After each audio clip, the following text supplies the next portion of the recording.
Welcome back, everybody. It's another one of our expert videos. Today I'm joined by Greg.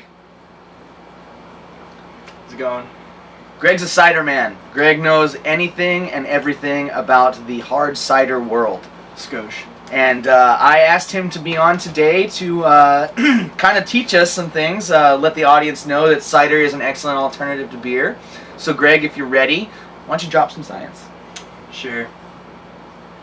What do you want to know? Greg, let's start right at the beginning, where we need to start. Why ciders over beer? Gluten-free. Point blank. Gluten is bad for you, and gluten makes you fat. It is bad for you, and it will make you fat, but I'm not like one of those people that chose it, man. It chose me. It was like, you, right there, genetic lottery. I'm gonna choose you and make your life a living hell. No more Twinkies, no more ho-hos, no more ding-dongs. The host is kind. No more any of that good stuff that you love to eat, because you can't eat the wheat. Tell me a little bit about the cider making process. Go from A to Z on how do you make ciders. First, you get apple seeds. You find a field. You plant those fuckers down in the ground.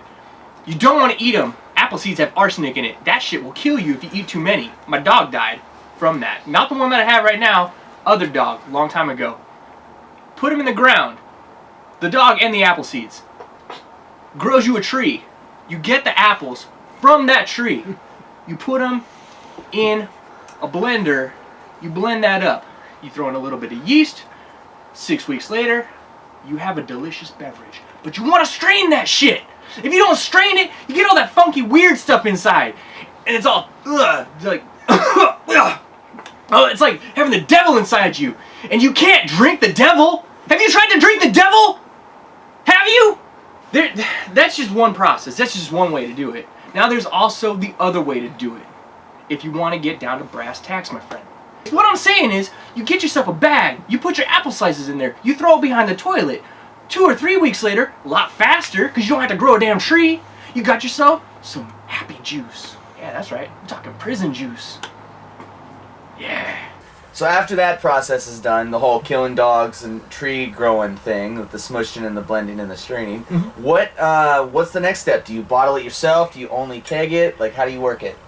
Well, I mean, you could, like I said, you got to strain it, and it's already in a bottle, but you got to strain it into something else. You could put it in a pot, you could put it in another bottle. You definitely want it in something, not a Ziploc bag. That shit get leaks, and then you're like dripping everywhere. You gotta put it into something, like a cup.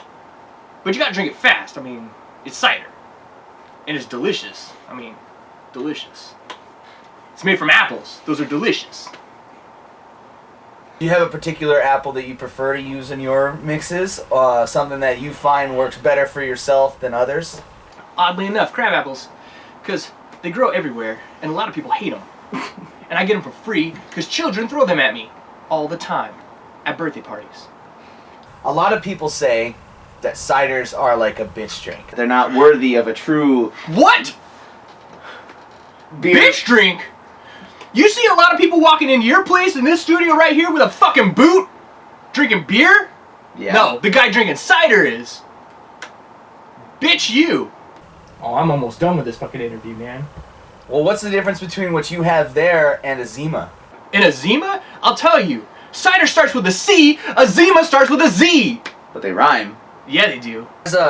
As a cider expert, are you often invited to a lot of competitions to judge? To tell people that their cider is good or bad? Cider tasting competitions, yes. And there's 3 different areas of competition judging. Let me explain. Crispness of taste is one area of judging. You would like to know what this is like, and I'm sure liking this is what you want to know. Am I right? You would only know if you were a judge of ciders, and you are not a judge of ciders, sir, so you will never know. Secondly, mouthfeel. Believe it or not, the way the cider swirls in your mouth, the carbonation, or lack thereof sometimes in some ciders, some cases. Yes, true. And the third one.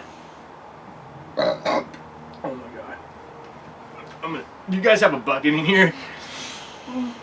I think I'm gonna poop out my mouth. It's bad. I don't throw up, I only poop out my mouth. The third one. processing the whole entire package. How was it bottled? How was it canned? Lidded?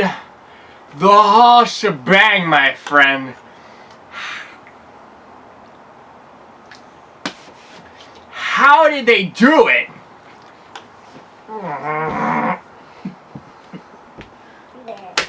Makes the third criteria. Thank you. Wow, man, like, not only am I impressed by the amount of science that Greg just dropped, but he finished the whole boot. I mean, I hope that you're happy with what you delivered. I'm glad to have you on the show, and thank you so much. No problem, man. Anytime. Yeah, so with that being said, be sure to like and subscribe to the video. Because I could fill this up again. I'm trying to end the show. You want to hang on a minute and we'll get to you, Alki? Man. On that note, please like and subscribe. Shit. And thanks for watching Comics Brew.